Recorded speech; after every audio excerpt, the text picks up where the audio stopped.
for the viewer's sake, I think it's quite interesting to think that, construction companies' highest solvent rates, and then there is this potential correlation that the funding lines for construction companies is very low. What do you think that that's a deliberate thing? Do you think the financial markets just don't want to fund construction for some reason, or do you think it's because of construction's track record that funding lines aren't there? Would you? Exactly. It's a wheel of death, isn't it? You got high insolvency, high risk, higher lending. It's because it's a higher risk. People want to charge you more because they look at it as higher risk. So it goes round and round. Unless you are like Dee said, you're trying to run a business that's completely solvent. I mean, that's sort of what we done with Sky Lofts, was we built it based on the cash flow and grew it to the scale of the money we had around us. So up until COVID, I didn't like debt. And obviously I can see why now with the markets, the way that the volatility in the markets can have a massive effect. Sorry, I've got Minnie Mouse just walked in the door. Sorry, guys. It is a bank holiday Monday. I think every business has risks of management and delivery, and I think the reason that construction is like the tip of the iceberg and the worst of all is because if you blend all of its downsides, it is very, very difficult to do it consistently and predict the outcomes. So if you look at like the predictability and the variations, pretty much every project has variations because there's things that are unknown that crop up. If you look at Jaguar Land Rover building a car, their only risk, because they're building the exact same project inside a factory that doesn't change, their only risks are material prices, labor costs, but it's much, much more predictable. And if steel prices go up through the roof or fuel prices go up through the roof, it only moves the needle for them marginally. In construction, it's pretty much 50% labor, 50% materials.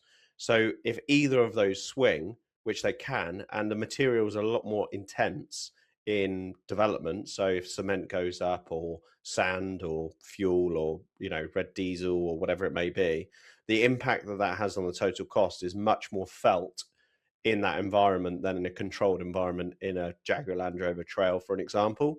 So variations is one. Quantum is another. If you go to the shop and you're buying a Freddo and it's gone up 15p, the quantum of that doesn't really impact your life that much. If you're getting a loft done by Stu and you're booked it in for next year and it goes up 15 grand, that is a huge quantum to your personal expenditure. So you feel it a lot more. So it's very, very price sensitive in that nature. Material issues isn't only the cost, it's also supply, whether the materials come from. So that brings us into a macro impact, which if you're buying a Freddo, you're probably facing micro impact. So that the supply chain is vast. We might be getting steel from Russia or China or, Southern Europe or wherever it may be.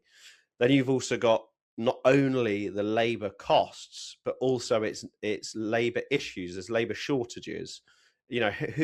How many people out of everyone going through university is training to be a bricklayer or a plasterer or a ground worker or whatever it may be. So there's also labor supply issues. So you've got material costs, material supply, which is a macro impact. You've got labor costs, labor supply, which is not only a macro but a micro impact. And all of these things bundled together are non-relatable to any other industry. So it is really, really difficult. And like Dorian said, to win work, you've got to race to the bottom.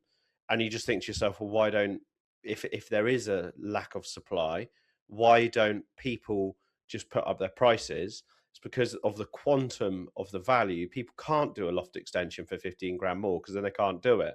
So their lending or their affordability isn't there. So it's a price-driven market, which then brings cowboys into the industry because they can undercut people that are doing it properly and qualified and got a well-oiled business by 15 grand, win the work, end up costing 25 grand more in the first place.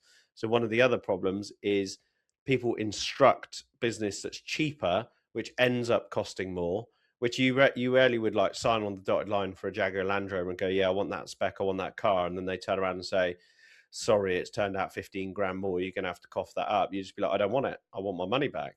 But you can't do that when you're 80% through a project, you're over a barrel, and you've got to just either part with the capital or come to a settlement. The key thing you're talking about, Jack, like to really drill in that analogy of comparing, say, manufacturing and construction, is the fact that manufacturing can be standardized. You can do it in a contained, sterile environment. It can be predictable. You can take quantum orders and get your supply chain locked in for years ahead and things like that. Whereas fucking in a construction environment, every site could be different. Even if every project you do is the same. Like Dee's doing new builds, I'm doing HMOs, Stuart's doing lofts.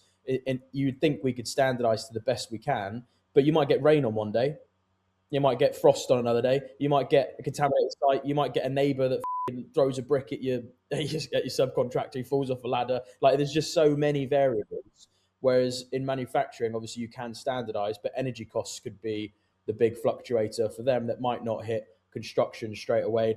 So there are trade-offs, but I think the fact you cannot contain construction and manufacturing environment is difficult. Compare our surveying business to our development company. All of our problems, I believe, in our surveying company, every single one that we've had is internal. Are we selling enough? Are we operationally delivering our sales pipeline? That's it. There's not much complexity beyond our four walls. If we're selling enough and we're operating efficiently, so that's not only cost margin, that's managing the team, hiring, whatever it may be, they're the two main things. In most service-based businesses, if you've got product-based business, that's slightly different. But in service-based, it's sales and ops. That's pretty much it. In construction, there's so much beyond sales and ops that's external that will impact the job from the beginning to the end. You can't just sell a job and go, yeah, I'll do that extension. Yeah, I can operationally deliver that and then successfully deliver it through. There's variables outside of your control necessarily, in the ground of the garden that you're doing it in, whether you hit a pipe or you find a main sewer that wasn't marked up on the searches, whether you hit planning delays, whether you have external macro changes. But we're so quick in the surveying business. We've been instructed on a job and delivered it within 10 days. If you're carrying a 10-month project, the risk you're carrying is huge.